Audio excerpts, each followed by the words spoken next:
एक बार प्रेम से बोलेंगे ओम नमो भगवते वासुदेवाय। देखिए मित्रों, एक सुंदर कथा आज के वीडियो में जानेंगे। मुनिवर वेदशिरा और अश्वशिरा का परस्पर श्राप से क्रमशः कालिया नाग और काकभूषुंड होना तथा शेष नाग का भूमंडल को धारण करना। विदय राज बहुलाक्ष ने पूछा, देव ऋषि नारद जी, संसार में जिनकी धूलि अनेक जन्मों में योगियों के लिए भी दुर्लभ है, भगवान के साक्षात वे ही चरणारविंद कालिये के मस्तकों पर सुशोभित हुए नागों में श्रेष्ठ ये कालिया पूर्व जन्म में कौन से पुण्य कर्म कर चुका था जिससे इसको ये सौभाग्य प्राप्त हुआ, ये मैं जानना चाहता हूँ। देव ऋषि शिरोमणि, ये बात मुझे बताइए। नारद जी बोले कि हे राजन, पूर्व काल की बात है कि स्वयंभू मनवंतर में वेदशिरा नामक मुनि, जिनकी उत्पत्ति भृगुवंश में हुई थी, विंध्य पर्वत पर तपस्या करते थे। उन्हीं के आश्रम पर तपस्या करने के लिए अश्वशिरा मुनि आए। उन्हें देखकर वेदशिरा मुनि के नेत्र क्रोध से लाल हो गए और वे रोष पूर्वक बोले। वेदशिरा ने कहा कि ब्राह्मण, मेरे आश्रम पे तुम तपस्या ना करो, क्योंकि वह सुगत नहीं होगी। तपोधन क्या और कहीं तुम्हारे तप के योग्य भूमि नहीं है। नारद जी कहते हैं कि राजन, वेदशिरा की ये बात सुनकर अश्वशिरा मुनि के नेत्र क्रोध से लाल हो गए और मुनि पुंगव से बोले। अश्वशिरा ने कहा कि मुनि श्रेष्ठ, ये भूमि तो महाविष्णु की है, ना तुम्हारी है ना मेरी है। यहाँ कितने मुनियों ने उत्तम तप का अनुष्ठान नहीं किया, तुम व्यर्थ ही सर्प की तरह फुफकारते हुए क्रोध प्रकट करते हो। इसलिए सदा के लिए सर्प हो जाओ और तुम्हें गरुड़ से भय हो। वेदशिरा बोले कि दुर्मते, तुम्हारा भाव बड़ा ही दूषित है। तुम छोटे से द्रोह या अपराध पर भी महान दंड देने के लिए उगत रहते हो और अपना काम बनाने के लिए कौवे की तरह इस पृथ्वी पर डोलते फिरते हो, अतः तुम भी कौवा हो जाओ। अब देखिए, दोनों ऋषियों ने एक दूसरे को श्राप दे दिया है। आगे नारद जी कहते हैं, इसी समय भगवान विष्णु महाराज परस्पर श्राप देते हुए दोनों ऋषियों के बीच में प्रकट हो गए। वे दोनों अपने अपने श्राप से बहुत दुखी थे। भगवान ने अपनी वाणी द्वारा उन दोनों को सांत्वना दी। श्री भगवान विष्णु महाराज बोले कि मुनियों, जैसे शरीर में दोनों भुजाएं समान हैं, उसी प्रकार तुम दोनों समान रूप से मेरे भक्त हो। मुनीश्वरों, मैं अपनी बात तो झूठी कर सकता हूँ, परंतु भक्त की बात को मिथ्या नहीं करना चाहता। ये मेरी प्रतिज्ञा है। हे वेदशिरा, सर्प की अवस्था में तुम्हारे मस्तक पर मेरे दोनों चरण अंकित होंगे। उस समय से तुम्हें गरुड़ से कदापि भय नहीं होगा। अश्वशिरा, अब तुम मेरी बात सुनो। सोच ना करो, सोच ना करो। काक रूप में रहने पर भी तुम्हें निश्चय ही उत्तम ज्ञान प्राप्त होगा। योग सिद्धियों से युक्त उच्च कोटि का त्रिकालदर्शी ज्ञान सुलभ होगा।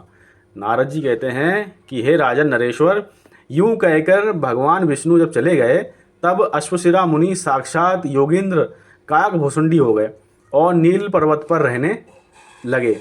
वे संपूर्ण शास्त्रों के अर्थ को प्रकाशित करने वाले महातेजस्वी राम भक्त हो गए।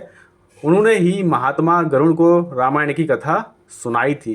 फिर आगे देव ऋषि नारद जी कहते हैं कि राजन मिथिला नरेश, चासुक मनवंतर के प्रारंभ में प्रचेताओं के पुत्र प्रजापति दक्ष ने महर्षि कश्यप को अपनी परम मनोहर 11 कन्याएं पत्नी रूप में प्रदान की।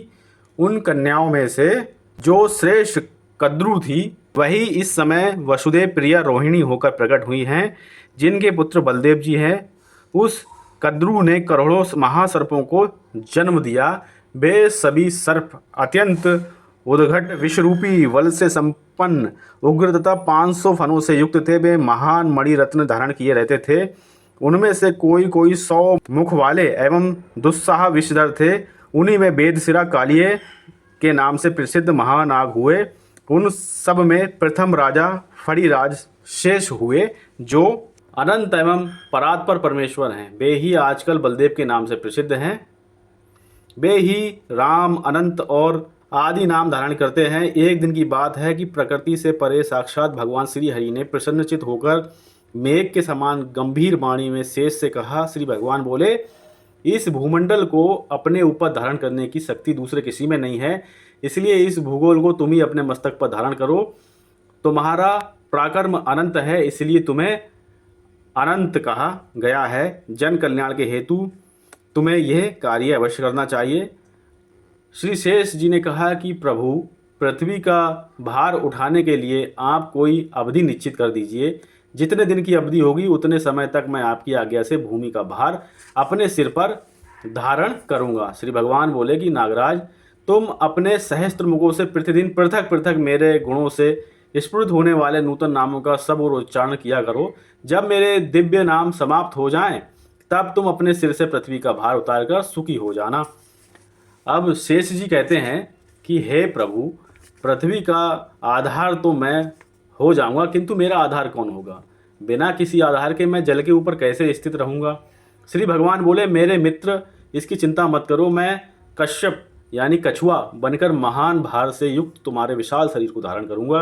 श्री नारद जी कहते हैं कि नरेश्वर, हे राजन, तब शेष ने ऊपर उठकर भगवान श्री गरुड़ध्वज को नमस्कार किया। फिर वे पाताल से लाख योजन नीचे चले गए। वहां अपने हाथ से इस अत्यंत गुरुतर भूमंडल को पकड़कर प्रचंड पराक्रमी शेष ने अपने एक ही फन पर धारण कर लिया। परात पर अनंत देव संकर्षण के पाताल चले जाने पर ब्रह्मा जी की प्रेरणा से अनन्य नागराज भी उनके पीछे पीछे चले गए। कोई अतल में, कोई बितल में, कोई सुतल में और महातल में तथा कितने ही तलातल एवं रसातल में जाकर रहने लगे। ब्रह्मा जी ने उन सर्पों के लिए पृथ्वी पर रमणक द्वीप प्रदान किया था। कालिए आदि नाग उसी में सुखपूर्वक निवास करने लगे। राजन, इस प्रकार मैंने तुमसे कालिए नाग का कथानक कह सुनाया, जो सारभूत तथा भोग और मोक्ष देने वाला है। और क्या सुनना चाहते हो?